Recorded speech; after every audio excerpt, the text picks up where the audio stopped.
मनाली के छोटे से एयरपोर्ट के बाहर की चहल पहल के बीच कुणाल ने अनिका को पूछा, अरे मिस अपना नाम तो बताती जाओ।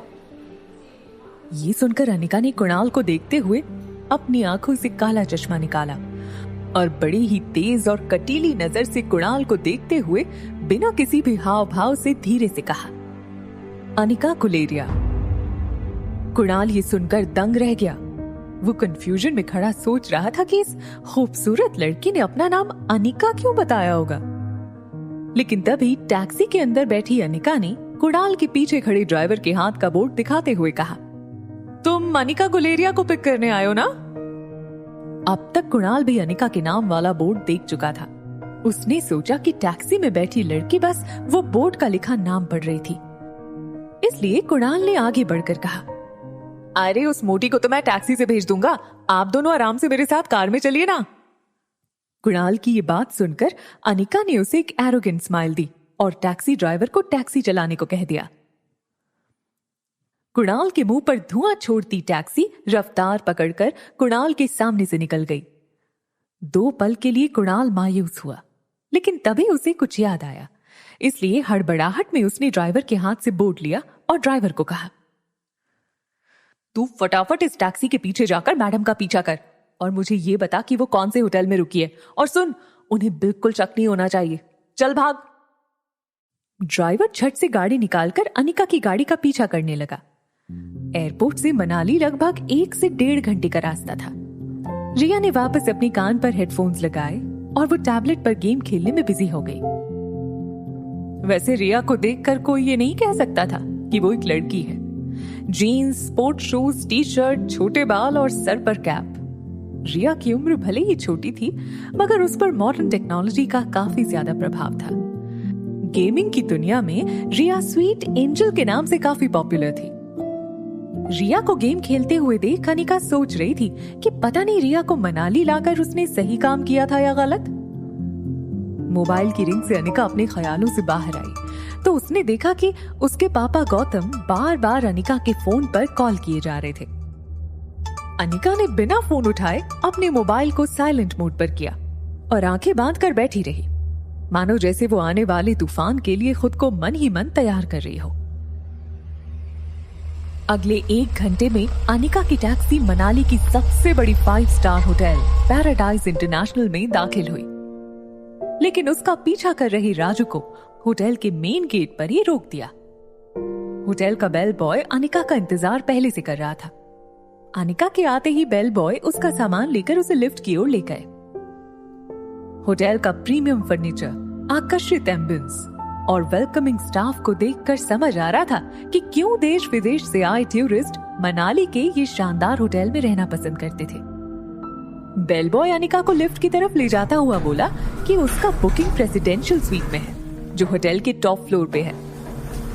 लिफ्ट में दाखिल होते ही बेल बॉय ने 24वें फ्लोर का बटन दबाकर अनिका से कहा, मैडम, इस टॉप फ्लोर पर सिर्फ 2 ही अपार्टमेंट्स हैं, एक आपका और दूसरा है हमारे होटल के मालिक मिस्टर रोहित मारवा का।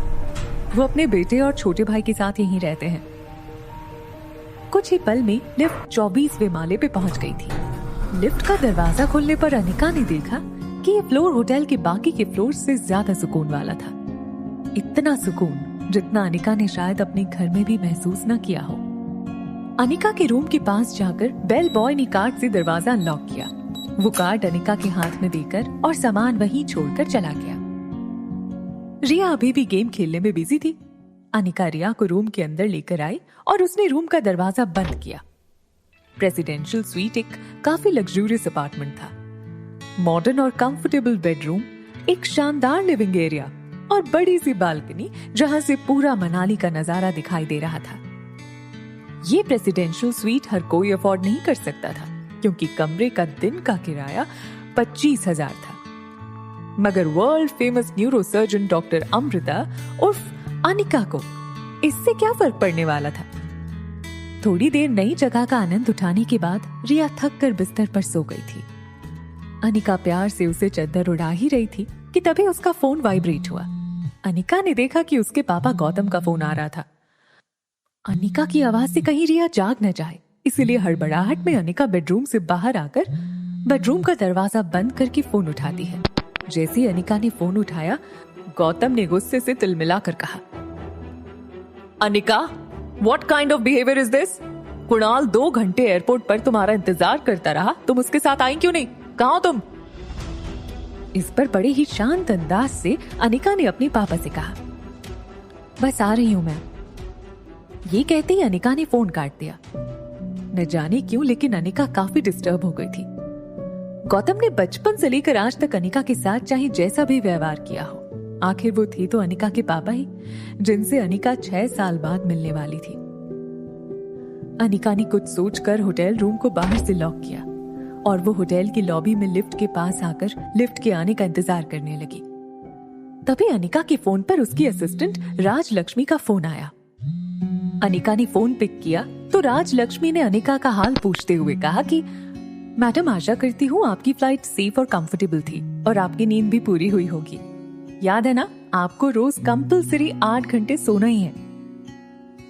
अनिका उसकी बात को काटते हुए कहती है, हाँ याद है। तुम ये बताओ, तुमने मुझे फिर से वही बात बताने के लिए फोन किया है जो तुम पिछले 1 महीने से रोज मुझे बताती आ रही हो, या कुछ नई बात बताने के लिए फोन किया है? राजलक्ष्मी थोड़ा हिचकिचाते हुए बोली, अरे मैडम, क्या करूं मैं? फिर से वो बिजनेस टाइकून रोहित मारवा का मेल आया। वो अपनी दादी माँ का इलाज देश की सबसे बड़ी न्यूरोसर्जन डॉक्टर अमृता, यानी कि आपके पास करवाना चाहते हैं। इस वक्त वो मनाली में ही हैं और आप भी मनाली में ही हैं, तो मैंने सोचा क्या मैं अपॉइंटमेंट फिक्स कर दूं? लेकिन तभी अनिका ने कड़क शब्दों में कहा, बिल्कुल नहीं। ये बड़े लोग अपने बड़े बुजुर्गों की छोटी सी उम्र में इतना बड़ा बिजनेस टाइकून, देश की काफी लड़कियां उनसे सिर्फ बात करने को मर मिटने को तैयार होती हैं। और आप है कि रोहित आपसे खुद मिलना चाहता है और आप उसे अवॉइड कर रही हैं। अगर लाइफ में थोड़ा सा रोमांस आ ही जाता है तो इसमें नुकसान क्या है? बाकी आपकी मर्जी, सोच लो। रोहित का फोटो भेजूं? अनिका समझ गई थी कि राजलक्ष्मी अब उसकी टांग खींच रही थी। तभी अनिका ने लिफ्ट को ऊपर आता देख राजलक्ष्मी से जल्दी जल्दी में कहा, अगर ऐसा है तो तुम ये काम करो, तुम ही उसे डॉक्टर अमृता बनकर मिल लो। वैसे भी यहाँ डॉक्टर अमृता को चेहरे से कोई नहीं जानता। यहाँ तो मैं सिर्फ अनिका गुलेरिया हूँ। अब चलो फोन रखो। लेकिन राजलक्ष्मी ने भी जल्दी जल्दी में बोला, ठीक है, hope you enjoy your vacation. और हाँ, रोहित की फोटो भेजूंगी, एक बार देख जरूर लेना।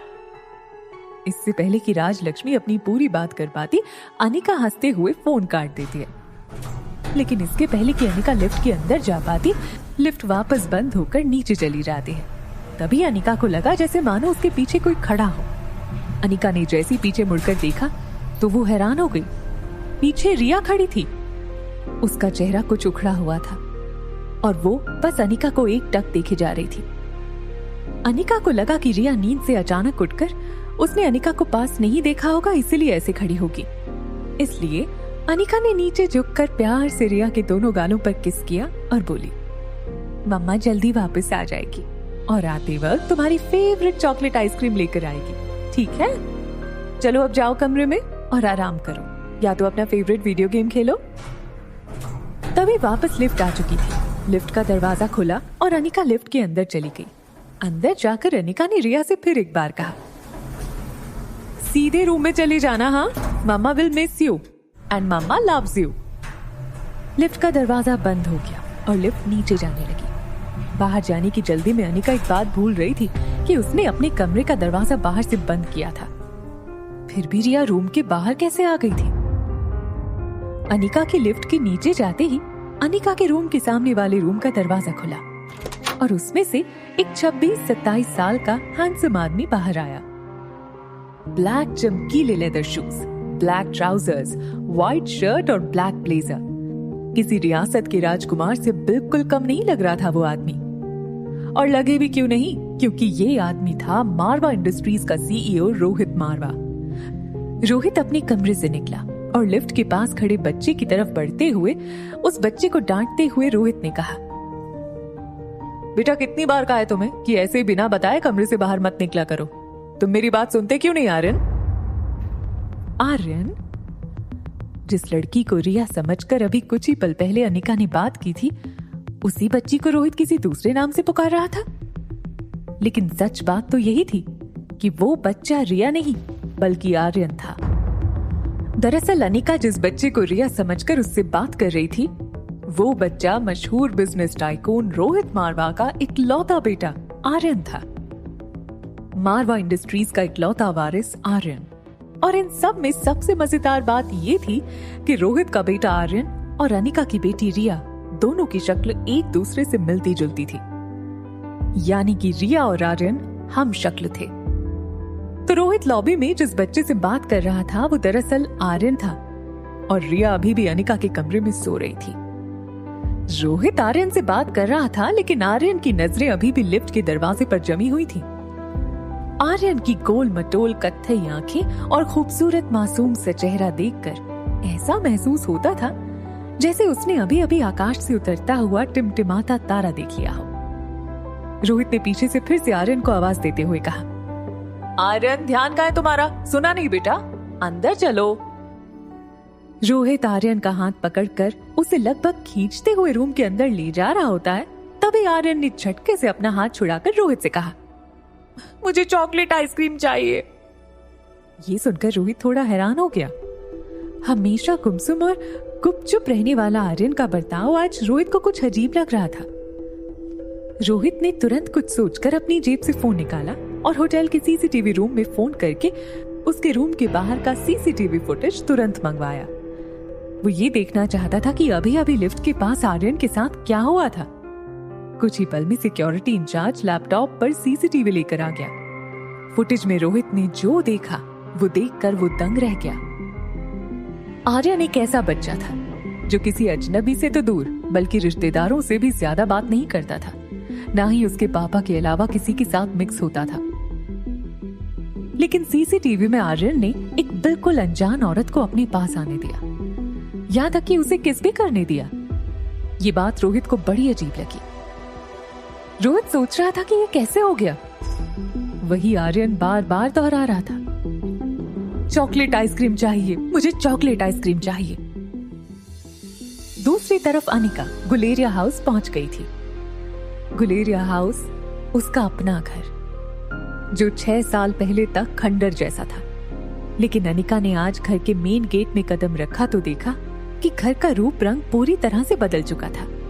गार्डन फिर से हरा भरा हो चुका था और उसी हरे भरे बगीचे के बीचों बीच रंगीन लाइटों वाला शानदार फव्वारा था। घर के मेन गेट से अंदर आते ही अनिका को महसूस हुआ कि घर के अंदर पार्टी चल रही थी। अनिका ने गार्डन में खड़े हुए देखा कि वहां यंग लड़के लड़कियां अंग्रेजी गानों पर नाचते झूमते नजर आ रहे थे। वहीं कहीं एक बोर्ड लगा हुआ था जिसपे लिखा था, हैप्पी बर्थडे कामिनी।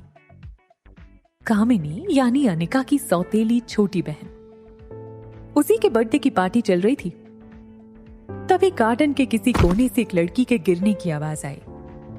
अनिका ने आवाज की दिशा में घूम कर देखा तो एक लड़की जमीन पर गिरी हुई थी। जैसे ही वो लड़की अपने कपड़े साफ करती हुई उठी, अनिका को याद आया कि वो लड़की अनिका की बुआ की बेटी प्रीति थी। अगले साल मिस हिमाचल बनूंगी और उसके बाद मिस इंडिया। क्या तुम अब भी कहोगे कि तुम्हारी अनिका दीदी मुझसे ज्यादा खूबसूरत है? डरी सहमी प्रीति ने दबी आवाज में कहा।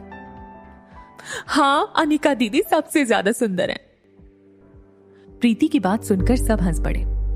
कामिनी ने बड़े स्टाइल और एटीट्यूड में चलते हुए सब लोगों से कहा, अच्छा एक काम करते हैं, वोटिंग कर लेते हैं। आपको वोट करना है कि इस मोटी और मुझ में ज्यादा खूबसूरत कौन है, ठीक है?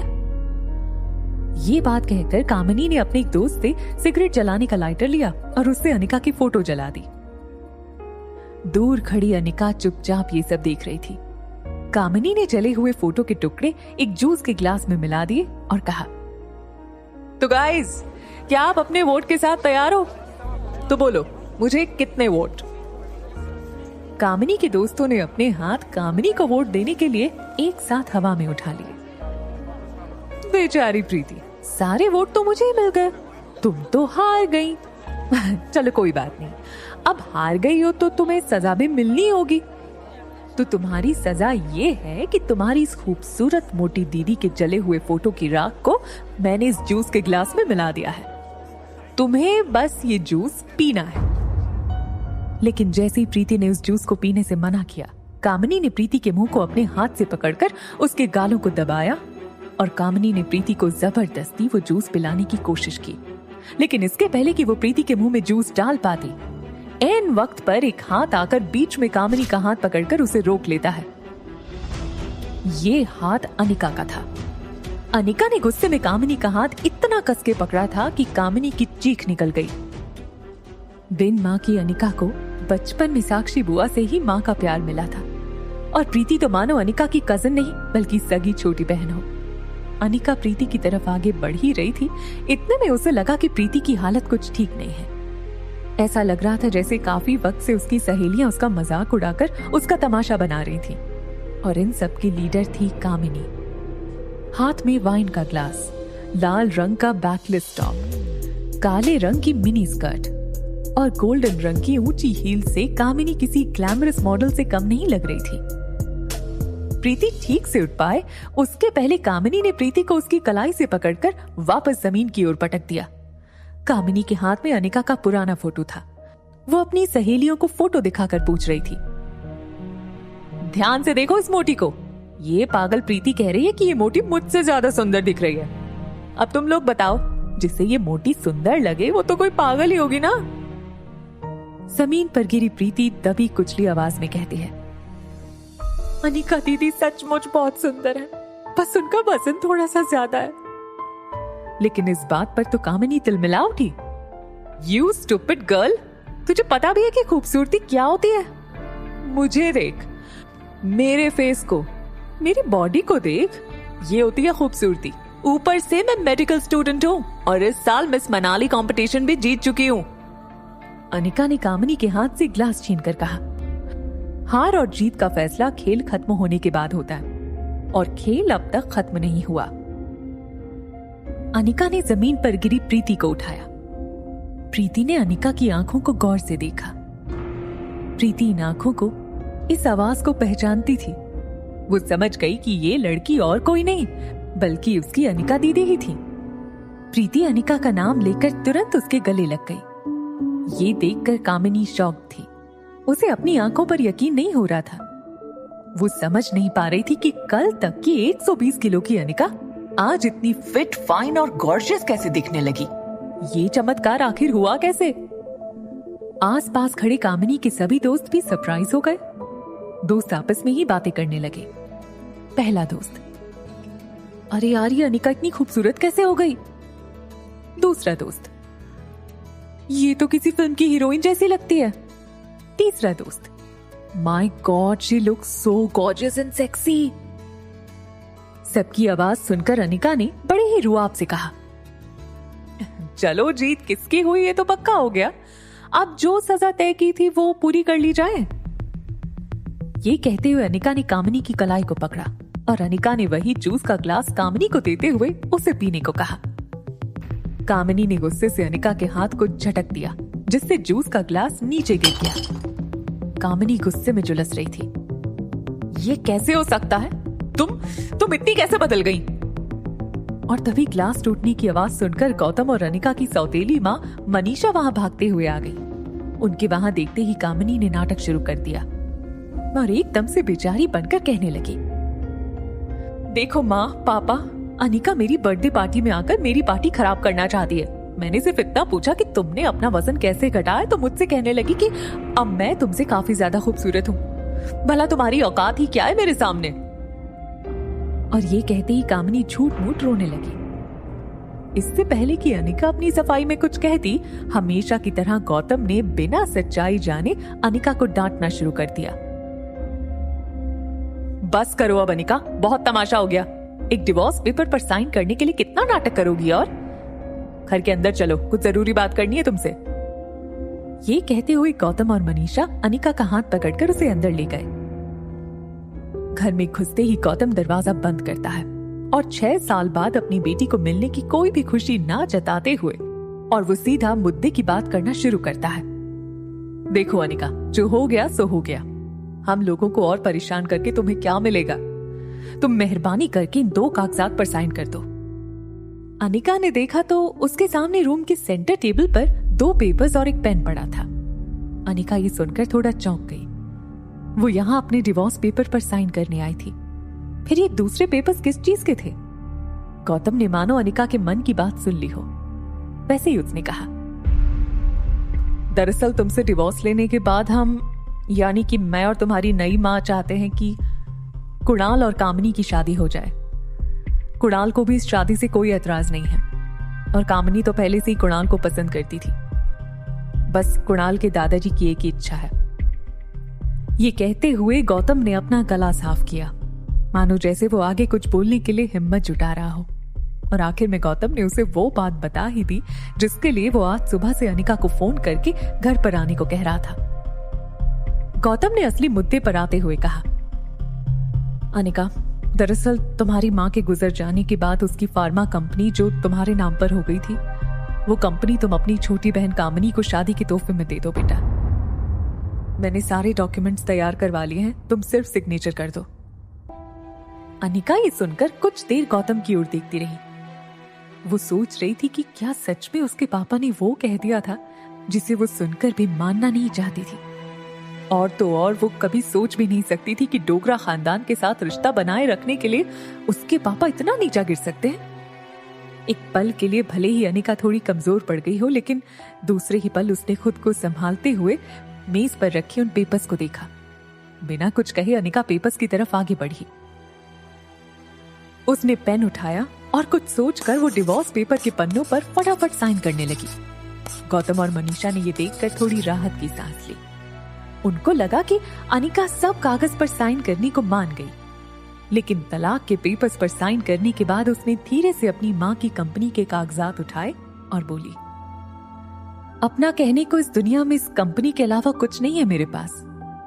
माफ कीजिएगा, लेकिन ये कंपनी मैं आपको नहीं दे सकती। अनिका बड़ी ही शालीनता से मना करके सीधा वहां से निकल जाती है।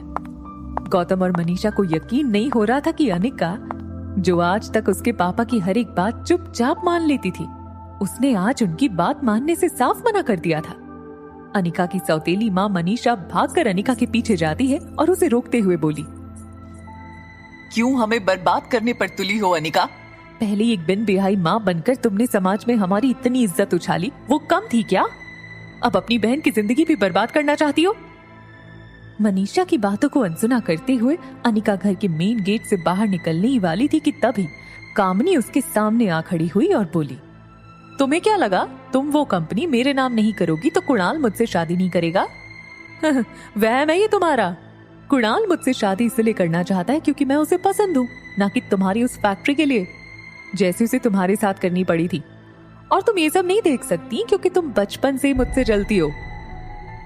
अनिका ने कटाक्ष भरी मुस्कान के साथ कामिनी से कहा, कौन किससे जलता है इसका नमूना तुम बाहर देख चुकी हो। और रहा सवाल बचपन का, तो तुम्हें तो आदत है मेरी हर चीज को छीनने की। मेरे लिए जो भी अच्छे कपड़े, अच्छे खिलौने, अच्छी सैंडल आती थी, वो तुम्ही तो रख लेती थी। लगता अभी भी वो आदत गई नहीं तुम्हारी। जिस लड़के को मैंने डिवोर्स दिया उसी से तुम शादी करना चाहती हो। तो ठीक है, कर लो, कोई बात नहीं, मगर कंपनी तो मैं नहीं दे सकती। बचपन में क्या हो तुम खुद को? वजन घटा लिया तो जबान भी लड़ाना सीख गई हो क्या? चाहे कुछ भी कह लो, मैं कल भी तुमसे ज्यादा खूबसूरत थी और मैं हमेशा तुमसे ज्यादा खूबसूरत रहूंगी। दिखने में भी तुमसे आगे और पढ़ने में भी तुमसे आगे। कुछ ही साल में मैं डॉक्टर बन जाऊंगी। मुझ जैसी लड़की को छोड़कर कुणाल तुम्हारे पास वापस आ ही नहीं सकता। कामिनी भी नहीं जानती थी कि उसके मुंह से आखिर कुणाल की बात क्यों निकल गई थी, लेकिन उसकी इस बात पर अनिका ने भी मुस्कुराकर कह ही दिया, तो चलो एक और शर्त लगाएं। अनिका की ये बात सुनकर न जाने क्यों कामिनी का कॉन्फिडेंस अचानक से थोड़ा कम हो गया, क्योंकि कहीं ना कहीं उसे हकीकत पता थी। वो अनिका का नया रूप भी देख चुकी थी और वो कुणाल की फितरत से वाकिफ भी थी। और तभी घर के मेन गेट के बाहर से कुणाल की आवाज आई, कहाँ गई वो मोटी? मुझे एयरपोर्ट पर 2 घंटे वेट करवाया, आज छोड़ूंगा नहीं उसे। कुणाल की बात सुनकर कामिनी टेंशन में आ गई, लेकिन अनिका वहीं खड़ी कामिनी के सामने मुस्कुरा रही थी।